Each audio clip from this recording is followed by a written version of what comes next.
Welcome back to my channel. I want to talk about an aspect of my life that I don't usually talk about. I talk about like creativity and I talk about my creative projects, I talk about theories and so forth, but I want to talk about my interest in going into politics. I had been putting off talking about this for a while. Maybe if I express my own personal views, it wouldn't be good for the channel. Maybe it's not something good for YouTube, but then I thought, well, how many people are watching my channel? And if I don't express my political aspects, they are part of my belief system, my view of the world, my philosophy. Then where else could I be able to express it? So I want to take a little time. I may do more than one video. In fact, I probably will do more than one video about this because I didn't write notes. This is off, not off the cuff, but this is unscripted. I want to talk first about how I became interested in going into politics. What inspired me to go into politics or want to go into politics? Um, I can remember way back, it must have been like 1984, 83 or 84, and maybe 83. I remember my dad visiting, although it's odd that I don't remember my dad visiting during this period, 1984, but I remember being in a certain apartment building. So anyway, I was looking through a book of presidents, and I think Reagan was the latest one. They had a picture of that. So after that one, I sort of optimistically, naively said, I think it was my dad that I said this to. Next one would be me. So I hadn't thought about politics until 1992 when he had an interesting presidential campaign, presidential race that year. It was Bill Clinton, Governor Clinton, and Ross Perot, or H. Ross Perot. Um, Bill Clinton was the Democratic candidate, and after a Democratic primary, and H. Ross Perot was a third party. There are sometimes third parties that get into this. A third party, um, very wealthy man who wanted to be an alternative. And then there was the Republican incumbent president, George Bush, President Bush. Um, so I would have been something like 17. I haven't exactly done the math, but something like 17. Um, Something like that. No, it would have been earlier, 16, something like that. And excuse my coughing. uh, so what they were talking about, what evoked me, what inspired me specifically, what they were talking about were real issues that impacted real people, and I still am, I like to think, idealistic and wanting a better world to exist. So I started paying attention to the campaign, and this is my new education. Each time there was something in the news, I learned about it, um, what the race was. In other words, like the Iowa caucuses and the or Iowa caucus and the what it takes to build up good campaign strategy and so forth. And you get the picture. So while I was doing that, I had this World Book Encyclopedia set, and I looked up every president of the 20th century, sort of starting a little late into the 20th century with Franklin Roosevelt, and I learned a little bit about Hoover, but I read every article from Roosevelt on through to Reagan, would have been the uh, current president, when the World Book Encyclopedia set that I own from 1986, I think 1985, 1985 set came out. Of course, this would have been 1992 and going into 1993. Um, I read their articles, not with any political bias, but I just read their articles and read the blurb they had about each president, what they how they grew up in their early history, and then what they accomplished in their term or terms. And it was about that time when I got a notebook together, a binder, like a 3-ring binder, and I would write down notes, and I wrote an inaugural speech. Um, the beginning of the inaugural speech was actually a phrase I took borrowed from a Star Trek episode. The phrase was "Dream not of today." So I put that in the beginning. What I envisioned was something like Kennedy's inaugural speech, and basically the way Kennedy spoke.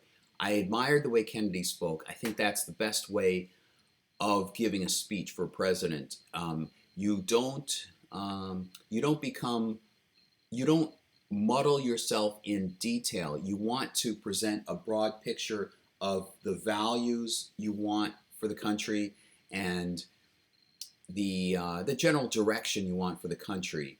And I think both Reagan and Kennedy did that very, very well. Not to say the others didn't do that, but Kennedy and Reagan did that very well. And so I identify as a Democrat. I mean, I lean in that direction. What does that mean? It could mean different things for different people. Liberal means certain things for certain people. Conservative means certain things. What do I believe? I believe that there should be a safety net. I don't believe that we should financially hold people so that it becomes like a welfare state. I don't believe that we should coddle those unnecessarily so that they become enslaved like mentally. But I do believe that we should have a safety net. Ideally, I look towards President Kennedy and President Roosevelt as constructing government systems that are there to help the weakest of us, to step in and make sure that we don't leave anybody behind. I think we should make sure that government does its job to provide some sort of resource to help help prop people back up when they've fallen. That's basically it. So one of the prime things in my platform would have been education. And technology. As Governor Clinton was elected president, and I followed his first couple of years as president. He was doing a number of the same things I would have done. I would have naturally done anyway. So I'm not saying that. I'm saying that I did not just copy what he was doing. I would have done the same. I would have invested in these critical areas, education, so that for several reasons, just because people are owed a good education and are owed knowledge and awareness of what's going on in the world. And it also has the benefit of creating a better workforce and creating more skillful populace. And therefore, they can help, if they're better educated, they can be able to help all of us as a society improve. In a similar fashion, technology, if you invest in technology, there's something called the PPF, Production Possibilities Frontier, that I learned in macroeconomics in college, where I forget the two axes, but there's it's a bar graph, and in the two axes there's a sort of semicircle. that you plot on the graph, and the idea is that it's the frontier, and as it moves further and further up, that means that you can be able to produce more and more. So um, I would invest in technology for medicine and health, and also the military in general, not so much so as to have a bigger bomb, but so that human lives in wartime are better protected. Um, I don't want to mention Star Wars as the greatest thing, but I want to say that if we have a better technology, if we have a defense force that has the best technology in the world, um, we hold on to our ethics and our morals as a country, we can be able to defend ourselves. I would be very cautious about what the United States becomes involved in overseas.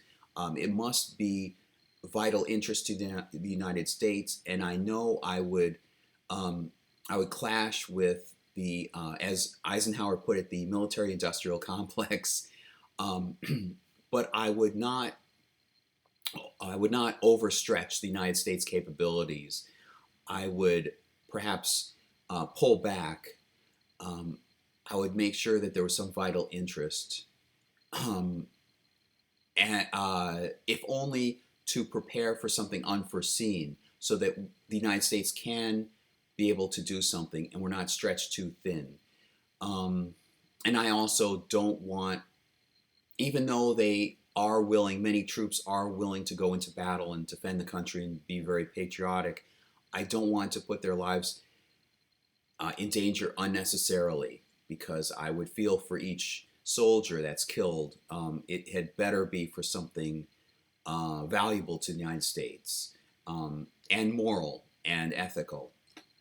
Um, I would want to preside over a time. I would want an administration that would preside over time that's economically prosperous. There's a series of books by two authors where they mention a cycle, and I would want to time, if I could, I would want to time it so that I'm president when in the upswing of national pride and national strength. Um, I would want the economics of the 1960s, and even though people would argue, rightfully so, in terms of the merit to the wealth of the 1980s, I want to preside over a country that's prosperous, and that relates to the technology, investing in future technology and so forth.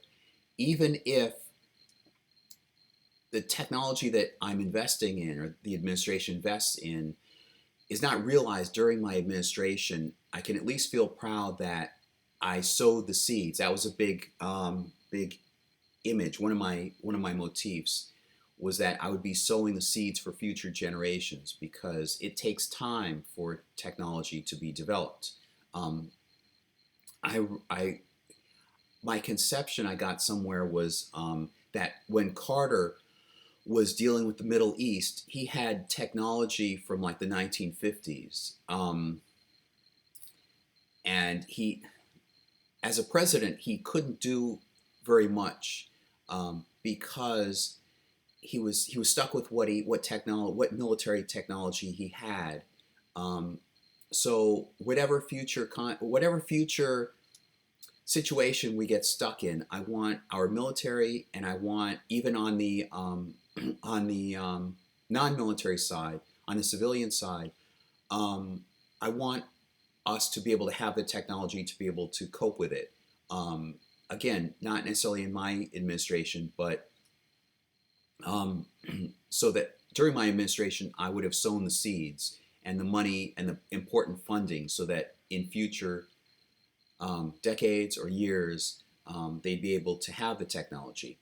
Um, Again, education would be very important, and also important for the sake of maintaining a good democracy. Um, having a civilian population that is well informed, is very knowledgeable about history, so that they can make wise choices when they vote. Um, I know it's difficult, especially now, to think about a populace voting with a good awareness of history, but you just can't go without having something like that. Um, I had several icons in mind for my administration. The Resolute desk, on the Resolute desk, which is, I believe, the one in the Oval Office, I would put a nice model of a sailing ship there prominently. I know the power, Kennedy probably had it too, but I admire Reagan's awareness of the cameras and of image, and I would follow in those footsteps. I'm a screenwriter at heart, I'm a storyteller at heart, and I know the power of imagery. Um, and I believe Reagan did that very effectively. In fact, I remember one story I saw where it was in, we were watching it in a media class in school, in college, and um, there was some kind of meeting that the press was covering of Reagan's administration. You had his officials sitting around, seated around the table, and he passed around jelly beans. And the journalist kept talking about the jelly beans, not necessarily about what was being talked about. So I'm not saying that I want to use the media to distract from what I'm talking about, but I know it's a very I know media, the camera froze there for a moment. I know the power of the media, and I know it can be used as an effective tool. So, in terms of choosing people for cabinet positions, um, I would look towards the best in their field. Um, I wonder about this. Who would make a more effective administrator? Should I pick somebody who is knowledgeable, like for example, in education? Should I pick somebody who has a lot of educational background, or should I pick someone who has a lot more managerial background? I would want both. I would want to pick somebody who has managerial background but also cares about education. That's another connection I have. I might as well mention this now. Um, I had, I want to make sure this is still running. Good, good, good. Still running. Um, I had as a model Star Trek. I had that as my ideal. Now, of course, I know we can't get there, and it's not real, but it's a very healthy, optimistic, positive vision of what the world could be. And what did Kirk have in on the Enterprise? He was a captain, like a president, and around him were department heads. You had McCoy in charge of medicine. You had Scotty in charge of engineering. Spock was in charge of science, so forth and so on. Now, um, Scotty, as Star Trek fans will know, Scotty loved engineering, was a whiz, was brilliant and very, very knowledgeable in his craft, his field. Same with Spock, same with McCoy. I would want people like that. Um, and I would want some kind of system like um, in Star Trek, Kirk would have meetings with the department heads, meet with Scotty, McCoy, Bone, McCoy, Scotty, Uhura, whoever, Spock. Um, I saw it as something like that where I could meet with them. Um, I'd want the best people, the most knowledgeable people in their field in those positions. And of course, having managerial experience, and of course, who also want the positions. Um,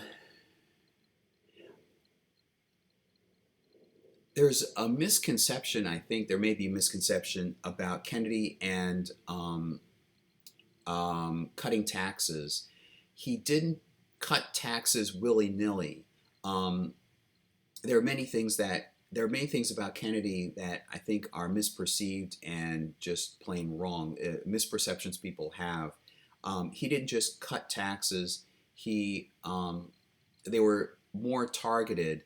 Um, I would want to cut taxes and do something that would boost up the middle class, because the worst thing we can have, just in general, the worst thing we can have is a feudal system where you have an oligarchy. You have the top rich people controlling much of the wealth, and everybody else is in poverty. Um, and I don't just say that as somebody who likes to be considered part of the middle class, or defender of the defender of the downtrodden. I say that as a student of history. Um, we prosper. I think history has shown we prosper best if there's a strong middle class, and our country goes down if the middle class is virtually wiped out. Um, I don't know about the top percent of the country, but everybody else suffers. The whole country suffers. Then the whole country suffers. I want to develop a strong middle class. Um, I don't have. I'm drawing a blank at the moment. I'm sure there's a lot more I want to talk about, but I'm drawing a blank right now.